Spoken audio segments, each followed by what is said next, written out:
and Dentist Board Council revoked the license governing COVID-19 deployment. Roy Family Hospital, a COVID-19 vaccination center, is said to have diverted vaccines to other unauthorized premises. In a statement, KMPDC CEO Dr. Daniel Yumbia said the hospital also carried out the vaccination exercises in an uncontrolled environment, further directing that the facility close shop immediately.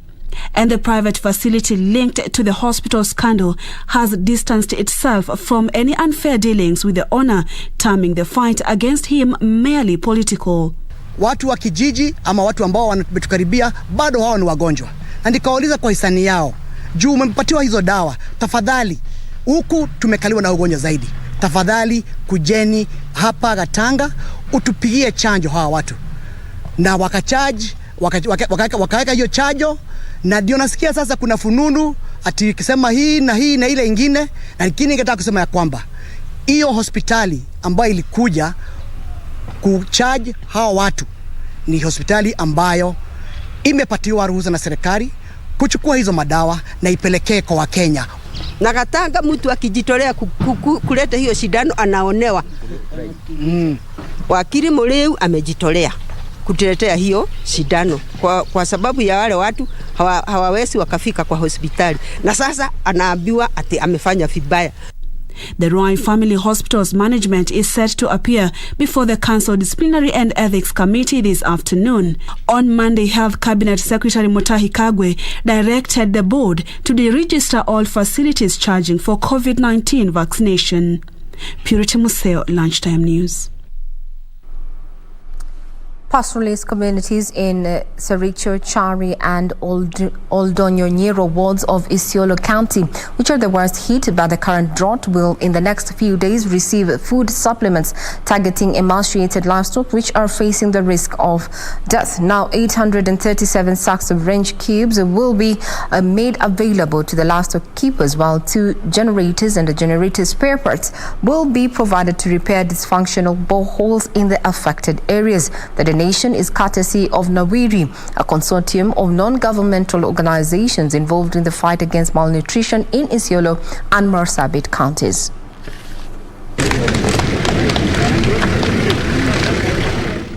It is a sigh of relief to pastoralists in Sericho, Chari and Oldonyiro wards after an Isiolo-based organization donated 837 sacks of range cubes as well as 2 generators to rehabilitate dysfunctional boreholes in the affected areas. Isiolo County Governor Mohammed Kuti lauded the gesture, terming the intervention as timely.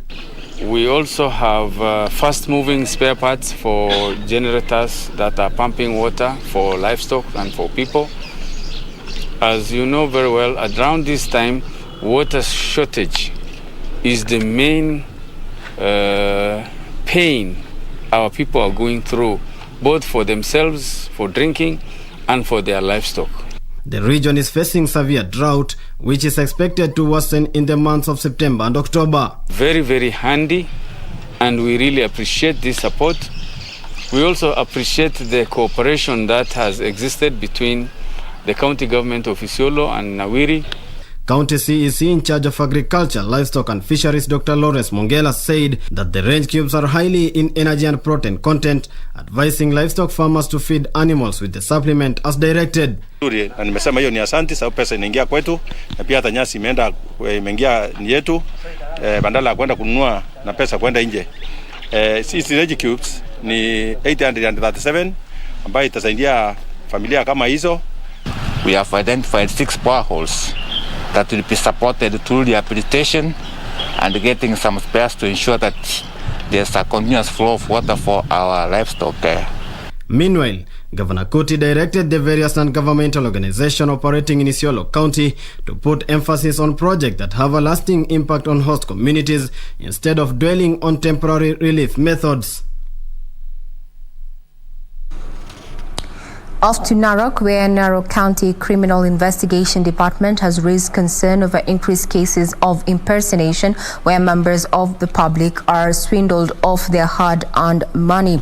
Subsequently, 3 men are in police custody, with another one already arraigned in court for allegedly defrauding unsuspecting members of the public through mobile phone money transactions. The County Criminal Investigation Department Officer Mwenda Ethaiba said a recent case involves a local bank where customers were conned a total of 12 million shillings after they gave their details through phone call. According to the police, the fraudsters who allegedly operate along Bomet-Narok border went underground after they realized that they were being sought. Tukaweza kushika mtu mmoja na tukampeleka kotini. Baadaye tukashika wengine 3 ambao bado tunachunguza tuone kama walikuwa wanahusika na huo wizi wa hizo pesa. Na kuna group ya watu ambaye bado tunawatafuta na wako area ya Mulot ya Narok, na kuna ile Mulot nyingine ya upande wa Bomet. He said investigations to arrest the fraudsters are at advanced stage, saying already 3 people have been arrested and charged with social engineering. So be on the lookout. Identity theft is very much rampant. Now on to matters education, where the Education Cabinet Secretary, Professor George Magoha, says school uniform is not mandatory for those reporting to Form 1. Professor Magoha said all Form 1 students must report to school, and parents will not be spared for denying their children an opportunity to advance in life.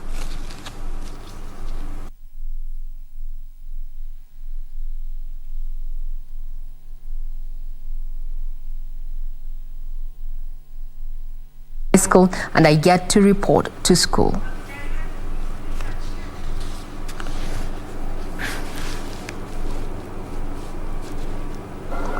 My charge to people who are still at home is that together with the provincial administration and the Nyumba Kumi and the sub-chiefs and the chiefs, can we take the children to the nearest day school? There is no fee that is required except for the uniform. And I'm going to go a step further to ask the teachers to accept the children without uniform so that we can deal with the uniform when they are at school.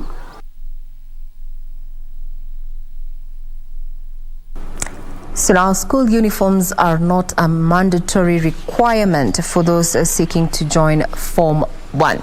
We'll be keeping tabs on that particular door-to-door campaign to ensure 100 transition to Form 1 schools there. Now, parents, teachers and learners of troubled border of Marakwet East and Pokot Central have staged a demonstration condemning increased insecurity in the region, which they claim has paralyzed learning in over 5 schools within the area. The residents say they are unable to go about their normal activities for fear that the bandits may strike, and want the government to beef up security in the region. Over the last 1 month, 5 people have died following renewed attacks at the border of Marakwet East and Pokot Central. The latest attack happened on Saturday at Sokoto area along the Lomut-Chesogon Road, where 3 people, among them a teacher, were gunned down by bandits. Sisi tumepeana mapunduki, ndio tunawawa kama maumbwa sahihi. Na hakuna mtu inastahili kuwawa. Tumetukera sana na tuko hapa leo kuambia serikali kwamba tunalia kwa sababu mumeshindwa kiasi kutoa usalama kwa hawa wananchi. With tension still high in the area, learning has been paralyzed in several schools, among them Chesogon Primary School, Cheptulel Boys Secondary School, Cheptulel Primary, Apollo Primary, and Cheptulel Girls Secondary School. Tunataka kuona kwamba wale walifanya kitendo ya juzi wamekamatwa, wametiwa mbaroni. Si jambo nzuri kwa sababu inachulikana, inatoka katikati ya jamii. Kwa nini mpaka saa hii hawajapatikana? Walimu yataenda shule na tumesema kweli kama wanatuvuta watuvute, kwa sababu afadhali mtu alime mboga kuliko kwenda shule. Kama ni kuwawa, kwa sababu hao watu wanangoja watu asubuhi, wanangoja watu saa 6. How will you know it is time? Led by teachers, learners and parents, the residents took to the streets over an increased insecurity in the region, saying they are unable to go about their normal activities due to roaming bandits. CS wa interior alitangaza kwamba kuna curfew area hii, jambo ambalo hatulioni kabisa. So masasa usiku ndio masaa ambao wajambazi wanatumia kutembelea watu manyumbani, kuua, kuiba. Tungetaka kabisa hii sheria iweze kutekelezwa vilivyo. Muko ulinzi mtatopatia, na kama hakuna ulinzi si mturudishia mabunduki yetu ile tulipeana, tujichunge naye. The protest coming as Pokot Central Deputy County Commissioner Simiyu Were assures residents of their safety, saying additional police had been deployed and more vigilance increased to curb the killings. Ben Chumba, Lunchtime News. Well, now the Parliamentary Select Committee on National Constituency Development Fund wants the government to approve and release funds allocated to the kitty in time to avert project delays. The committee at the same time called on the government to instill financial discipline on public fund utilization. Speaking while inspecting Kisii South Police Administration Complex at Suneka, members of the committee led by Kwanza legislator Ferdinand Wanyonyi lauded the National Constituency Development Fund, saying its impact on the ground was visible through tangible projects. As an oversight, we want to see that the projects are being accomplished because CDF funded projects countrywide are the most important that you can see around. The MPs expressed their satisfaction on projects' implementation and accountability for the money received.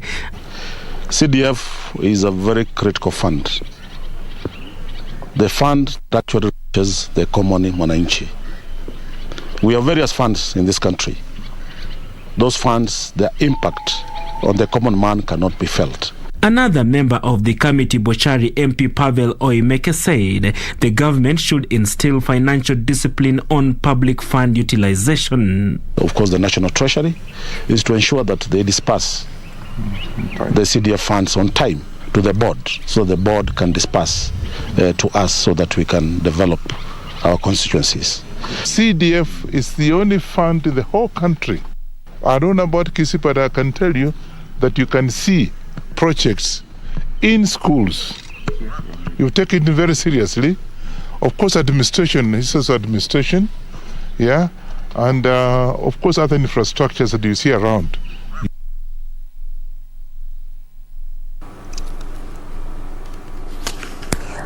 A section of elected and religious leaders in Taita Taveta County is calling for more public participation in the budget-making process at the county level to ensure transparency. This is as the Taita Taveta County Assembly is considering amending the law on public participation to clarify the quorum needed to hold a citizen engagement forum. Two-day citizen engagement forum for budget-making process.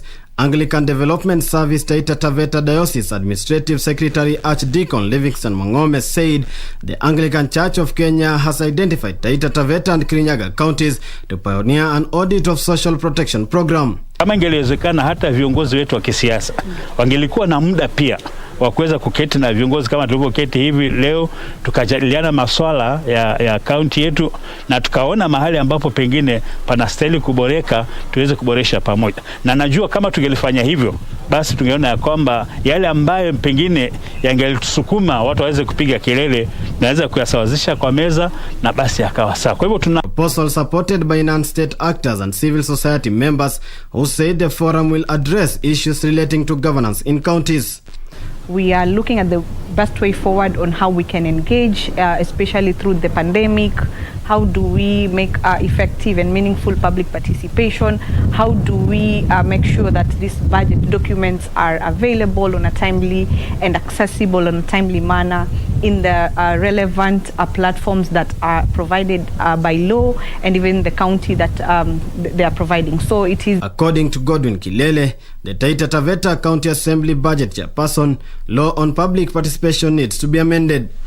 Mi ushangaa assembly ati tunaalika public pia ku attend sitting. Alafu kuna kuja watu wawili tu wanaketi pale. Nasema tu wananchi walikuwa.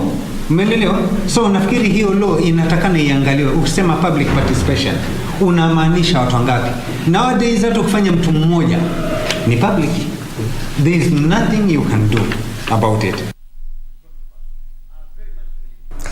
Now, the extended construction of a road that links Ruiru to Githunguri in Kiambu County is making life unbearable for residents in the area who now view it as a curse. Residents say refurbishment works began 10 years ago and its deplorable state is a health hazard.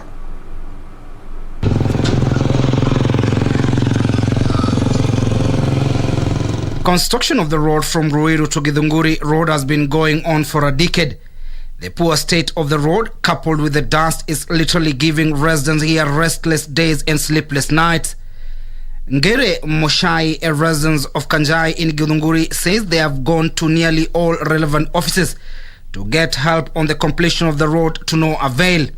Barabara imetukera sana. Tumekerwa na hii vumbi unaiona hapa, imekuwa too much. Sisi tumejaribu kuongea kila pahali ndio hii barabara tumaliziwe rami na hatuelewi ni kitu gani imekuwa makosa. Akina mama, akina bibi zetu na watoto wetu, watu wamekuwa wagonjwa juu ya hii vumbi. For Jen Siamanda Kairu, her home is always covered by a cloud of dust, a situation that leaves her family exposed to health hazards. Shida ni vumbi. Vumbi saa hii hata hatufui manguo kwa sababu hata hakuna haja ya kufua nguo. Ukianika nguo badala ya ikue safi ni vumbi. Haya, kwa health yetu na saa hii ni wakati wa corona ni shida. Shida si ati ni road inatengenezwa. Shida ni vumbi. Na nafaa kumwaga maji si kila ati kila wiki, unajua na mwaga weekend. Sunday. Juni Sunday si unajua wase wa kanisa huenda kanisa Sunday. Umwaga Sunday. Saa hizi siku zingine mwanzo unashindanga huku tumeparara, hata ukiniangalia unachekifanya nakaa. Ngere, Jane and others like them hope someone will intervene in the matter.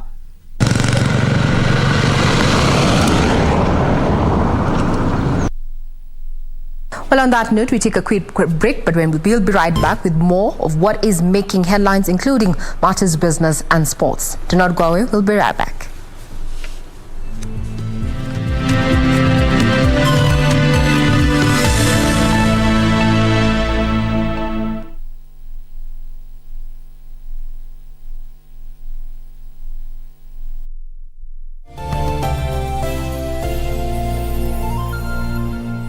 To get control your thinking as your skiza tune, dial *811 *961#. Did you know that you have complete control over everything that surrounds you?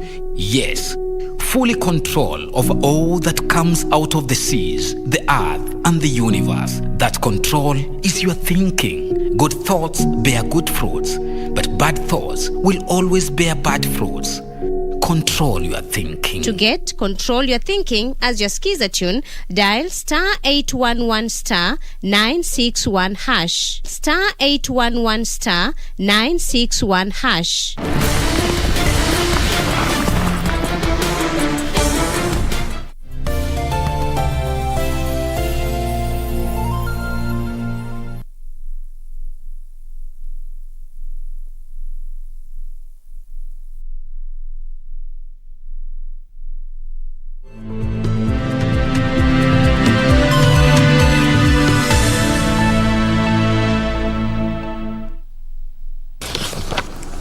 Good afternoon. You're watching the Lunchtime News right here on KBC Channel 1. I'm Regina, Manyara. Now, Kajiado town residents are set to reap big from a 600 million shillings facelift aimed at elevating the county headquarters into a municipality. Already, Kenya Urban Roads Authority has constructed 10 kilometers feeder roads within the town and residential estates. Tumeweza kuwekewa lami sababu lami inatusaidia wakati wa mvua. Sasa kuna matope, unaona? Barabara iko smooth. Iko sawa. Sasa maisha mbele hapa ilikuwa mbaya sababu ulikuwa unabeba customer na mwangusha juu ya barabara ni mbaya. Ni mbaya, sasa tumewekewa lami iko sawa na tunafurahia. Barabara yetu tunaona barabara si mbaya vile. Naona kazi inaendelea vizuri. Kibiashara vizuri. This is the joy of the few among the many residents of Kajiado County and Ngong towns, which were recently upgraded to municipalities while Kitengela town is on the waiting list. Kajiado Governor Joseph Ole Lenku, who inspected various projects, faulted local leaders who initially were opposed to the town being elevated into a municipality. This thanks to our collaboration with the World Bank, with the national government and the input of the county government. And so in Kajiado town alone, we have been able, in partnership with the national government, to do 10 roads up to bitumen standards. Several roads are complete, with some at an advanced stage, restoring hopes of the possibility of a 24 hours economy. The county government has also allocated funds for refurbishment of the Kajiado Stadium to complete the facelift. Governor Ole Lenku urged residents and investors to seize the business opportunities available. We are also just by the side of our Kajiado Stadium that is being built to AstroTurf standards, international standards of our playing ground, and for track events as well. And we envisage below a month that will be ready. At the same time, the World Bank is funding another project to construct an information and communication technology-enabled public square. The new park, occupying 3 acres, previously used by traders as an open-air market, is designed to have 2 more public amenities. Kajiado to Isiolo County, where Isiolo South Member of Parliament Abdi Korop and Gabatula Deputy County Commissioner Stephen Nyakundi and a local non-governmental organization Merti Integrated Development Program have joined hands to revive a local radio station in the region that shut down due to financial difficulties. Korop has pledged to pay the salary arrears of Gabatula FM staff amounting to over 700,000 shillings. Isiolo County government is expected to remunerate the workers from the month of September onwards. Mid-P, through the support of German government, intends to expand the radio station's reach from 30 kilometer radius to 100 kilometer radius to attract a wider audience. Gabatula FM is among 6 FM radio stations set up across select counties in the country in 2016 with the support from UK aid. 3 years will... Well, you can get further details. 100 kilometers so that it can cover the targeted wards. And majorly, this radio is to disseminate the climate-related information. And there is issue of conflict within the pastoralists, and how can this radio now assist in the dissemination of the information, be the climate one, because there is an issue of conflict with the neighboring counties because of water and pasture. How can we now use this radio to preach now the peace within the community, the pastoralist one within the county? Kwa hivyo nahimiza serikali ya county government ya Isiolo ikiongozwa na Governor Dr. Mohamed Abdi Kuti waweze kuchukua jukumu ya kulipa mshahara ya hawa wafanyikazi kuanzia mwezi wa 9. Manake wana uwezo na wanaweza kufanya hivyo. Mimi nimechukua ahadi moja. Ile back salary ya paka ya mwezi wa hii tuko ndani ya 8 nitalipa.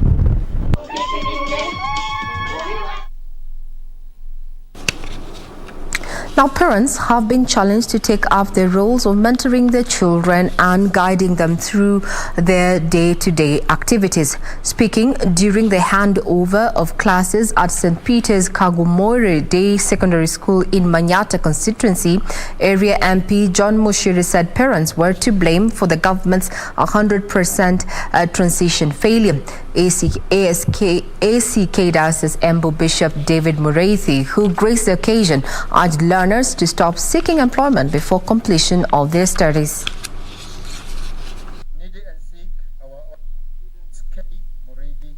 Wazazi wameachia walimu watoto wao. And I would like to talk as a leader and also as a parent. Ni vizuri wazazi watoto yetu tuwachukulie ni watoto yetu, na tusione wanatuchokesha. Tutajaribu tuwezavyo, tuone vile tutasaidia watoto yetu wasipotelee chini. Wakati tunakumbushwa ya kwamba ni lazima tuwapeleke watoto shule na wasome. Wale ambao walimaliza mambo ya darasa la 8, si ni lazima waendelee na masomo. Hawajafika kiwango ya kufanya kazi bado kiasi. Serikali ya Kenya imekuwa inatuhimiza ya kwamba tuwe na 100% transition ili watoto wetu wapate kupata nafasi ya kupata maarifa. Kwa hivyo nyinyi mkimaliza class 8 msifanye nini? Mambo ya kuolewa hatutaki nini? Hatutaki sasa. Kwanza umalize nini?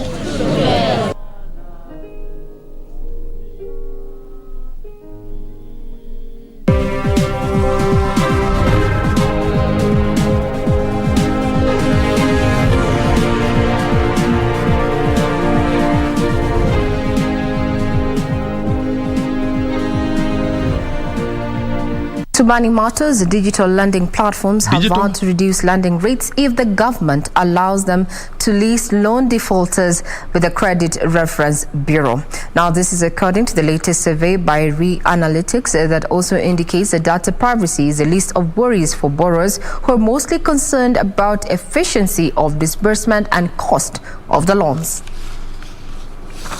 Digital lenders have been voicing concerns since the central bank announced a policy directive denying them the right to list loan defaulters with the credit reference bureaus. While announcing the decision, the central bank voiced concern that the digital lenders were using cruel methods to recover cash from borrowers. Digital lenders, however, insist listing loan defaulters with the credit reference bureaus would de-risk loans and reduce the cost of loans. Denying these digital lenders access to this platform to get more information on the borrowers makes that product more risky. The resultant effect of this was that those who did take on loans suffered a higher risk premium, which then translated into higher interest and fees that they were charged. This, as a survey by Real Analytics on digital lending, shows that most borrowers are less concerned with their data privacy when borrowing, though a growing number of customers are concerned about threats by digital lenders when collecting their loans. That they are keen to have their privacy protected, but it was not a big issue.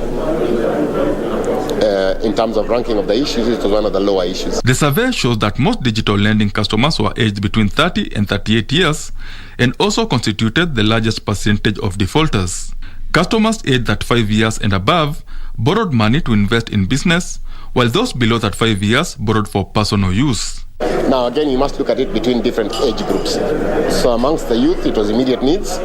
Amongst the over 35s, it was mostly business needs. Women were the most likely to service their loans as compared to males, who also use multiple digital lending platforms. Benson Rioba reporting for Lunchtime News. Onto the African continent, where now South Africans are able to travel to the UAE provided they are fully vaccinated with one of the COVID-19 vaccines approved by the World Health Organization. Well, here are the details of this and other stories from across the African continent. The United Arab Emirates has begun processing tourist visas for fully vaccinated South Africans, dropping the outright travel ban which was first imposed in January. South Africans are now able to travel to the UAE provided they are fully vaccinated with one of the COVID-19 vaccines approved by the World Health Organization. The UAE initially banned travel from South Africa following the detection of the Beta variant, which led to the heightened global restrictions. The UAE's ban on South African travelers has been extended several times throughout the year, with earlier reprieves being swiftly rescinded. Elsewhere, the Central Bank of Nigeria has announced the launch of Bitink, a global fintech firm, as the technical partner for its digital currency dubbed e-Naira. The firm is set to start operations before the end of this year. According to the central bank, the virtual currency will also ensure monetary policy effectiveness, payment systems efficiency, and tax collection. Given the significant explosion in digital payments and the rise in the digital economy, the CBN's decision follows an unmistakable global trend in which over 85% of central banks are now considering adopting digital currencies in their countries. Finally, Egypt is ramping up production of the Sinovac coronavirus vaccine as it aims to become a hub for vaccine exports to Africa and protect its own population of more than 100 million from a fourth wave of infections. The new facilities could produce several million vaccines doses daily. Currently, 1 million doses of the Vaxera Sinovac jab have already been distributed within Egypt, with nearly 7.5 million people in the country receiving at least one dose of a vaccine. In recent months, Egypt has also received shipments of vaccines made by Sinopharm, AstraZeneca, Sputnik, Sinovac and Johnson & Johnson. Reporting for Lunchtime News, my name is Hibak Saeed.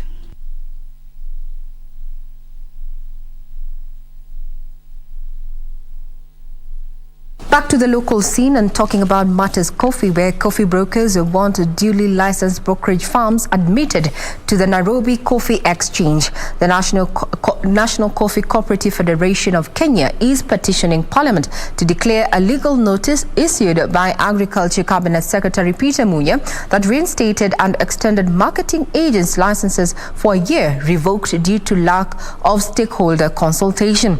They want the Nairobi Coffee Exchange allowed to admit licensed coffee farmers organizations to trade their coffee. Well, you'll be getting subsequent details in regard to that particular story in our subsequent bulletins at 7 o'clock and 9 p.m. Now we speak matter sports, where Chelsea have signed midfielder Saul Niguez on a loan for the season from Atletico Madrid as Cristiano Ronaldo completed his move back to Manchester United on transfer deadline day. Meanwhile, in Spain, La Liga champions Atletico Madrid have re-signed toward Antoine Griezmann from Barcelona on a one-year loan deal. Signed Atletico Madrid and Spain midfielder Saul Niguez on loan with an option to buy. Saul will join Chelsea for an initial fee of 3.4 million euros, with the Blues having the option to make the deal permanent next summer. The 26-year-old, who was part of Diego Simeone's title-winning